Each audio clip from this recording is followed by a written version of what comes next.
So you get some big male who loses a fight and chases a subadult who bites an adult female who slaps a juvenile who knocks an infant out of a tree, all in 15 seconds. So insofar as a huge component of stress is lack of control, lack of predictability, you're sitting there and you're just watching the zebra and somebody else is having a bad day and it's your rear end that's going to get slashed.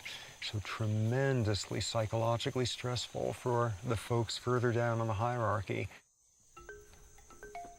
One of Robert's early revelations was identifying the link between stress and hierarchy in baboons. Some baboon troops are over 100 strong. Like us, they have evolved large brains to navigate the complexities of large societies. Survival here requires a kind of baboon political savvy, with the most cunning and aggressive males gaining top rank and all the perks. Females for the choosing, all the food they can eat, and an endless retinue of willing groomers. Every male knows where he stands in society, who can torture him, whom he can torture, and who in turn the torturee can torture. Well, this sounds like a terrible thing to confess after 30 years, but I don't actually like baboons all that much. I mean, there's been individual guys over the years who I absolutely love, but they're these schemy, backstabbing, Machiavellian bastards. They're awful to each other. So they're great for my science. I mean, I'm not out here to commune with them. They're perfect for what I study.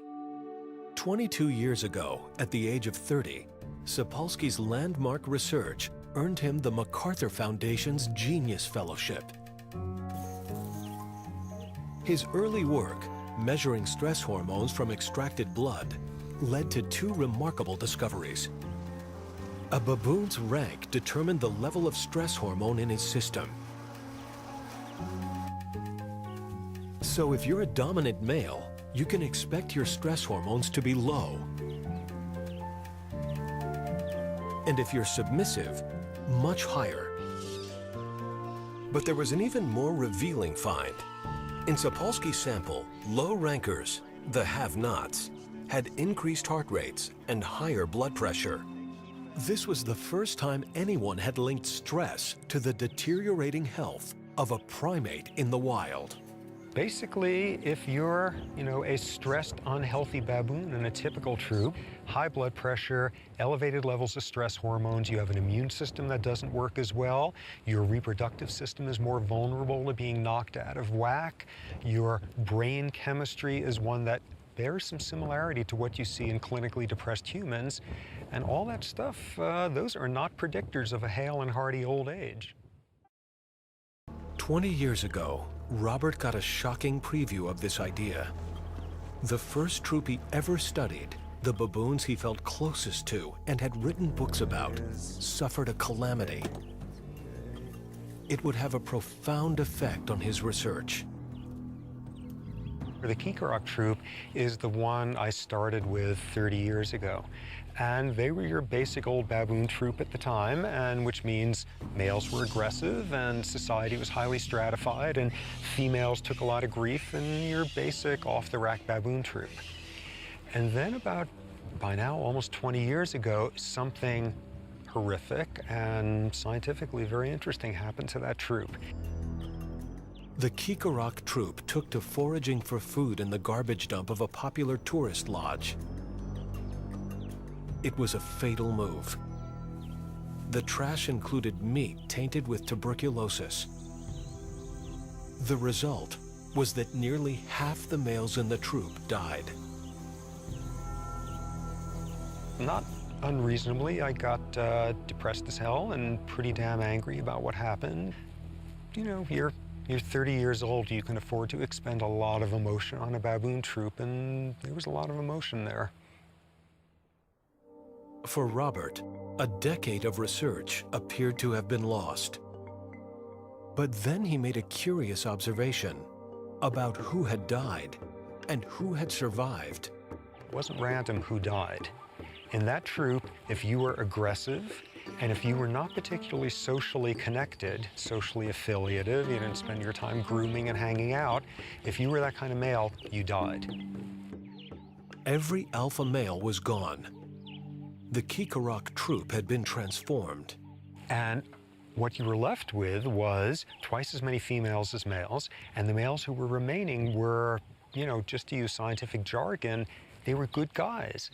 They were not aggressive jerks. They were nice to the females. They were very socially affiliative. It completely transformed the atmosphere of the troop. When male baboons reach adolescence, they typically leave their home troop and roam, eventually finding a new troop. And when new adolescent males would join the troop, they'd come in just as jerky as any adolescent males elsewhere on this planet, and it would take them about 6 months to learn, we're not like that in this troop. We don't do stuff like that. We're not that aggressive. We spend more time grooming each other. Males are calmer with each other. You do not dump on a female if you're in a bad mood. And it takes these new guys about 6 months, and they assimilate this style. And you have baboon culture, and this particular troop has a culture of very low levels of aggression and high levels of social affiliation, and they're doing that 20 years later. And so the tragedy had provided Robert with a fundamental lesson, not just about cells, but how the absence of stress could impact society. Did these guys have the same problems with high blood pressure? Nope. Do these guys have the same problems with brain chemistry related to anxiety, stress hormone levels? Not at all. It's not just your rank, it's what your rank means in your society.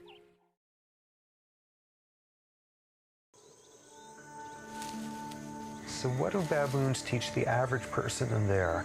Don't bite somebody because you're having a bad day. Don't displace on them in any sort of manner. Social affiliation is a remarkably powerful thing, and that's said by somebody who lives in a world where ambition and drive and type A-ness and all of that sort of thing dominates. Those things are real important, and one of the greatest forms of sociality is giving rather than receiving, and all of those things make for a better world. Another one of the things that baboons teach us is if they're able to, in one generation, transform what are supposed to be textbook social systems sort of engraved in stone, we don't have an excuse when we say there's certain inevitabilities about human social systems. And so, the haunting question that endures from Robert's life work: are we brave enough to learn from a baboon? The Kikarok troop didn't just survive without stress, they thrived. Can we?